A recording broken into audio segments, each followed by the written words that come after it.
जैसा कि बेटा आप लोगों को आता है right a short note on, for example आपको एसएसटी में एक क्वेश्चन आता है right a short note on Germania. तो उसके लिए मतलब कि अगर तो आपने लर्न किया है आप उसको बहुत अच्छे से कर लोगे, बट वही क्वेश्चन अगर आपको थोड़ा सा अलग तरीके से, जैसा अब तो आपको पता है न्यू एजुकेशन पॉलिसी है, एक क्वेश्चन को अलग अलग तरीके से बहुत बार पूछा जाता है, तो आपको किस तरह से वो करना है क्वेश्चन। ठीक है, तो क्या है कि हो सकता है आपको कई बार इमेज पिक्चर जैसे आप कहते हैं दे दी जाए, तो मैं एक पिक्चर के साथ ही इस क्वेश्चन को आपके साथ डिस्कस करूँगी। Like this is the picture, for example आप कह सकते हैं एग्ज़ाम्पल के तौर पर अगर आपको ये पिक्चर आती है तो क्या आपको पता है कि ये पिक्चर है किसकी है? अगर तो आपने थॉरोली रीड किया है, पढ़ा है, समझा है, फिर तो आपको पता होगा कि ये जो पिक्चर है, इमेज है, ये किसकी है।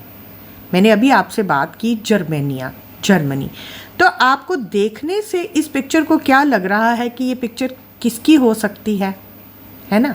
लाइक वी आर इंडियंस, जैसे हम भारतवासी हैं, तो हमारे सामने जब भारत माता की पिक्चर आती है, जब वाइट ड्रेस पहनी है, 3 कलर्स का फ्लैग, वो ऊपर क्राउन पहना है, तो हम एकदम से कह देते हैं, छोटे छोटे बच्चे भी, कि हमारी भारत माता की तस्वीर है ना, वी आर इंडियंस।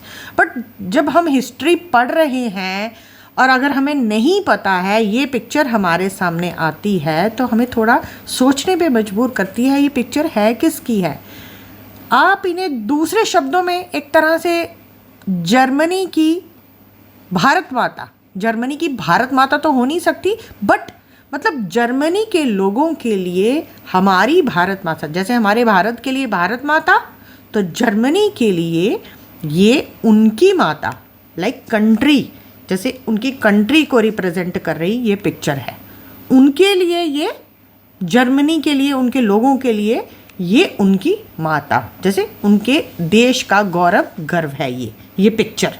ठीक है, अब आपको ये पिक्चर एक दे दी गई है, इसके रिलेटेड जैसे एलगरी रिलेटेड क्वेश्चंस भी आते हैं, उस तरह से भी पूछा जा सकता है कि ये जो क्राउन क्या रिप्रेजेंट करता है, या ये किसकी पिक्चर है। इस तरह के एमसीक्यूज में भी क्वेश्चन आ सकते हैं, बट अब आपको मैं इस तरीके से बताऊंगी, like meaning of the symbols. ये जो सारी चीज़ें हैं ना, ये पिक्चर आपके सामने है, ऊपर से लेकर आप देखिए, this is the crown, sword, eagle, आपको ये ध्यान से पूरी पिक्चर देखनी है। But now what all these attributes represent, मैं आपको ये बताऊंगी, right.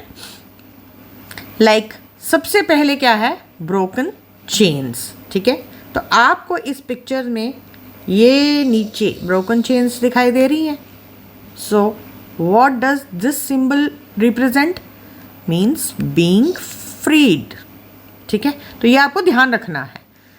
Another attribute is breast plate with eagle. Breast पे आपको ईगल बना दिखाई दे रहा है। What does this represent, this is the symbol of German Empire, means strength. Eagle का क्या मतलब है, ताकत, ये उस चीज़ को रिप्रेजेंट करता है। तो आपको बड़े ध्यान से ये देखना है और समझना है। थर्ड इज क्राउन, ये ऊपर पहना है क्राउन इस पिक्चर में, क्राउन ऑफ ओक लीव्स। ये क्या रिप्रेजेंट करते हैं, हीरोइज्म, बहादुरी। ठीक है, आगे आ गया हमारा स्वॉर्ड है, ये दिख रही है आपको। What does this sword represent, readiness to fight. ठीक है, उसके बाद olive branch around the sword, इसके पीछे ये आपको दिखाई दे रहे हैं, तो ये क्या रिप्रेजेंट करते हैं, विलिंगनेस टू मेक पीस। जितने भी ये सिंबल्स हैं, इनके आपको सिग्निफिकेंस आनी चाहिए। जैसे मैं आपको बता रही हूँ ना, तो इसको अगर अलग तरीके से आएगा, right a note on Germania, आप ये सारी चीज़ें एक पैराग्राफ बना के भी उसमें लिख सकते हैं। एलेगरी टाइप क्वेश्चन आए, उसमें भी ये आपका यूज़फुल होगा। पिक्टोरियल टाइप क्वेश्चन आए, उसमें भी ये सारा आप चीज़ों को यूज़ कर सकते हैं। अच्छा, उसके बाद आ गया हमारा black, red and gold tricolour. ये पीछे आपको दिखाई दे रहा है, ब्लैक, ऑरेंज, रेड और you can say and gold tricolour. This is the flag of the liberal nationalist in 1841, banned by the dukes of the German states. ठीक है, ये आपको याद भी रखना है, समझना है और याद भी रखना है। एंड लास्ट इज द, ये पीछे आपको दिखाई दे रहा है, rays of the rising sun sorry, दिख रहा है आपको। इसका क्या मतलब है? Is the beginning of new era, right. तो इस तरह आपको क्या है कि ये सारी चीज़ों को, जितने भी इनके सिंबल्स हैं, ये आपको ध्यान में रखने हैं, बिकॉज ये जो पिक्टोरियल इमेज का क्वेश्चन है ये बहुत ही इम्पॉर्टेंट क्वेश्चन है। और अगर आपने इसको ध्यान से सुना है तो this will prove you beneficial, helpful, useful in many ways, अगर आपने इन सिंबल्स को और उसके सिग्निफिकेंस को ध्यान से सुना है। तो इस तरह मैं आपके साथ अलग अलग वीडियोस अपनी तरफ से कोशिश करूँगी, जितने भी सब्जेक्ट्स हैं, क्योंकि आपके एग्ज़ाम्स पास आने वाले हैं, तो आपके लिए बनाने की कोशिश। बट आप मुझे देखते रहिए और मुझे मेरी सपोर्ट और मेरी स्ट्रेंथ बने रहिए, ताकि मैं हर तरह की वीडियोस जो आपके लिए यूज़फुल हो वो आपके साथ शेयर कर सकूं।